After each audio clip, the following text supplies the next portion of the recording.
From Keene in the Shire, the Liberty Media capital of the world, this is Daryl W. Perry, host of FPP Radio News for Sunday, October 18th, 2015.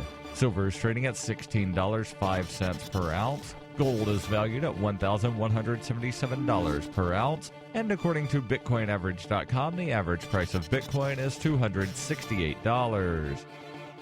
Antiwar.com reports Saudi warplanes have come under growing criticism for their massive civilian death toll in their months of bombing Yemen. They insist the attacks aren't intentional and their incompetence in hitting actual enemies seems to be growing all the time. Saturday, in their airstrikes against the Taiz province, Saudi warplanes attacked a military base belonging to their own coalition, killing 30 allied fighters and wounding 40 others. The official statement was simply that the plane hit the wrong target. This is the latest in a string of friendly fire incidents by the Saudi warplanes and the first which hit one of their own bases. Previous incidents saw the airstrikes hitting troops marching against Houthi positions, stalling their own offensives. The Taiz province was also the site of a massive Saudi airstrike against a wedding party last month, which killed 13 civilians. This incident caused a lot of criticism during the UN General Assembly, though ultimately Saudi objections prevented the UN from passing a resolution of an independent investigation.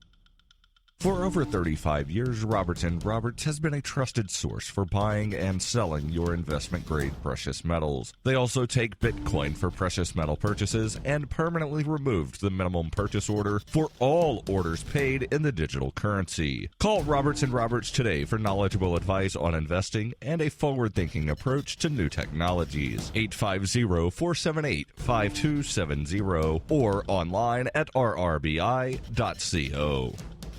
UPI reports the Obama administration canceled offshore drilling in Alaska's Arctic Ocean for the coming 2 years after scrapping current and future drilling plans in the Chukchi and Beaufort Seas. The Department of the Interior announced it is canceling 2 lease sales it had planned for the next 2 years for Arctic drilling rights and denied requests from 2 oil companies to extend leases on drilling rights. It comes less than a month after Shell Oil pulled its drilling operation out of the Arctic, citing disappointing results and high cost. Sally Jewell, Secretary of the Interior, said, in light of Shell's announcement, the amount of acreage already under lease and current market condition, it does not make sense to prepare for lease sales in the Arctic. In making the change, the Interior Department said it will cancel the 2 potential Arctic offshore lease sales, and it rejected appeals by Shell and Statoil to extend Arctic leases first obtained during the administration of George W. Bush. Republican Senator Lisa Murkowski of Alaska called the decision a stunning, short-sighted move that betrays the Interior Department's commitments to Alaska. Murkowski posted on Twitter, "This is the latest in a destructive pattern of hostility toward energy production that began the first day this administration took office." You can support FPP Radio by joining the Fans program. Fans are friends, allies, and Numeri supporters. Fans help FPP afford to produce more original content. You can join the Fans program for as little as $3 per month or any amount of Bitcoin per month, thanks to the recurring payment options provided by Coinbase. To learn more or to join the Fans program, visit fans.fppradio.com.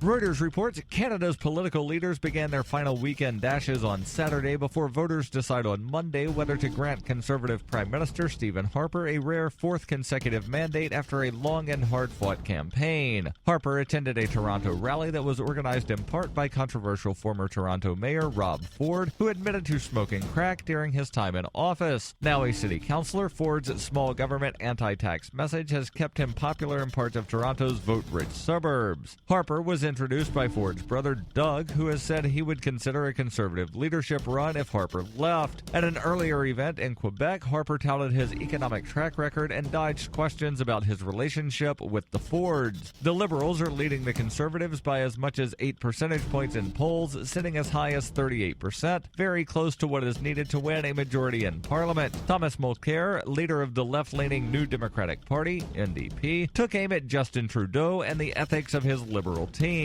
Trudeau's campaign co-chair was forced to resign last week over controversial advice to an energy company on how to lobby a future Liberal government. The NDP leader, whose party is in 3rd place in the polls, likened the situation to a corruption scandal that unfolded in Quebec a decade ago when the Liberals held power. This has been FPP Radio News, online at fppradio.com.